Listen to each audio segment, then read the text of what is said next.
बोलो गणेश जी महाराज की जय, गुरुदेव भगवान की जय, सियावर रामचंद्र भगवान की जय। मैं आपको आज सीताराम की कहानी सुनाती हूँ जो सुख समृद्धि प्रदान करने वाली है, सभी दुखों को हरने वाली है और इस वैशाख महीने में सुनने से सभी पापों का नाश करने वाली। तो मैं अब आपको सियाराम की कहानी सुनाती हूँ। त्रेता युग की बात है, जब माता कैकेयी ने राम जी को 14 वर्ष का वनवास दे दिया तो सीता माता ने भी वनवास जाने के लिए तैयार हो गई और लक्ष्मण भी तैयार हो गए। तो सीता राम जी वनवास में जाते जाते चले जा रहे हैं, जंगल में काफ़ी दूर चलते चलते आ रहे हैं।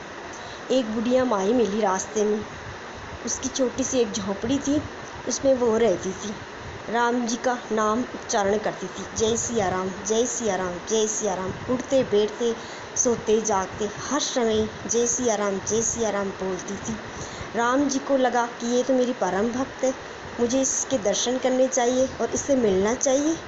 तो राम सीता से बोलते, सीते चलो माता को दर्शन दे आते हैं। राम जी बुढ़िया की कुटिया के पास आए और बोले, माता भिक्षा दोगी? तो माता ने बुढ़िया ने बोली, प्रभु मेरे पास भिक्षा के लिए तो कुछ ही नहीं है, बस कोटरी में थोड़ा सा अनाज है, मैं उससे आपको दे देती हूँ।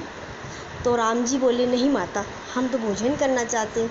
तो माता ने कहा, बुढ़िया ने कहा, ठहरिए महाराज, मैं आपके लिए भोजन की व्यवस्था करती हूँ। उसने सच्चे मन से आए हुए राम जी को अतिथि समझकर उसने जो भी उसके घर में था अनाज, उसे कैसे तैसे करके भोजन बनाया और भोजन बना के राम सीता लक्ष्मण को बैठाया और बोले, भगवान भोजन ग्रहण को। तो राम जी बोले, बुढ़िया माई आप भी भोजन कर लो। तो बुढ़िया माई भी बैठ के और जैसे जैसे उसने भोजन था सब पहले राम को, सीता को, लक्ष्मण को परोसा और उनमें से राम जी को थोड़ा थोड़ा करके बुढ़िया माई को भी भोजन कराया। भोजन करके जब राम जी जाने लगे तो राम जी बुढ़िया से बोले, माई कुछ मांग लो।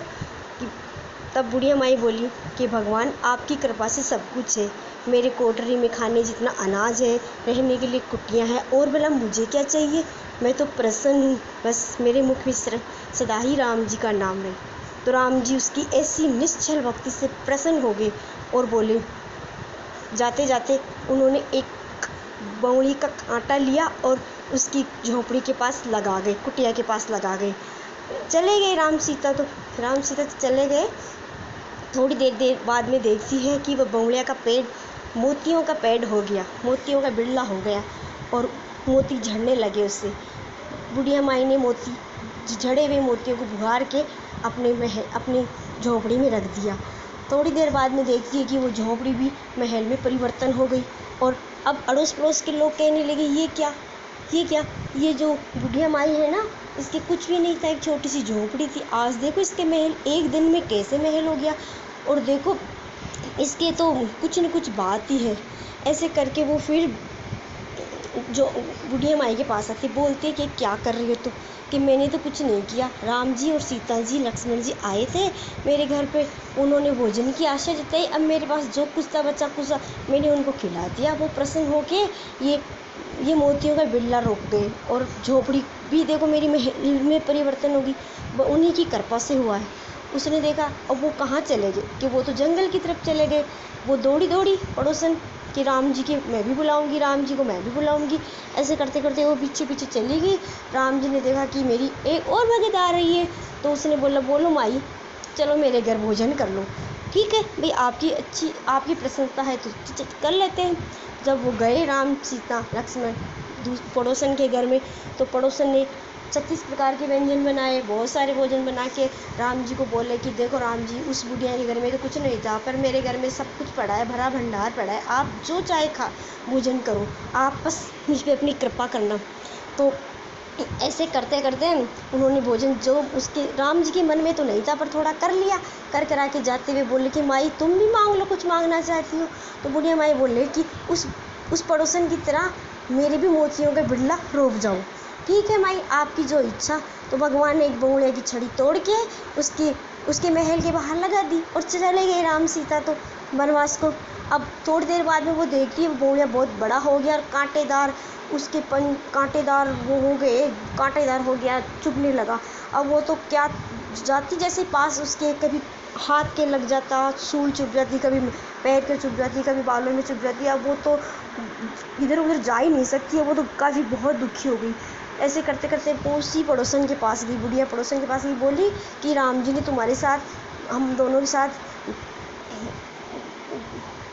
के साथ गलत व्यवहार किया। तुम्हें तो मोतियों का बिड़ला दे दिया और मुझे बौड़िया दे दिया कांटे वाला, जो देखो मेरे चुभ रहा है।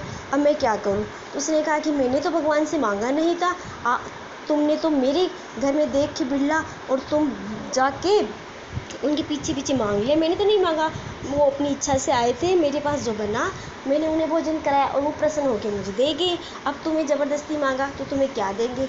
इसलिए वो पश्चाताप से जलने लगी, बोली कि आपने ठीक ही कहा है, मैंने राम जी को बिना कुछ सोचे समझे मांग लिया, मेरे घर में क्या कमी थी, फिर भी मैंने उनसे सोने का बिड़ला मांगा, मोतियों वाला।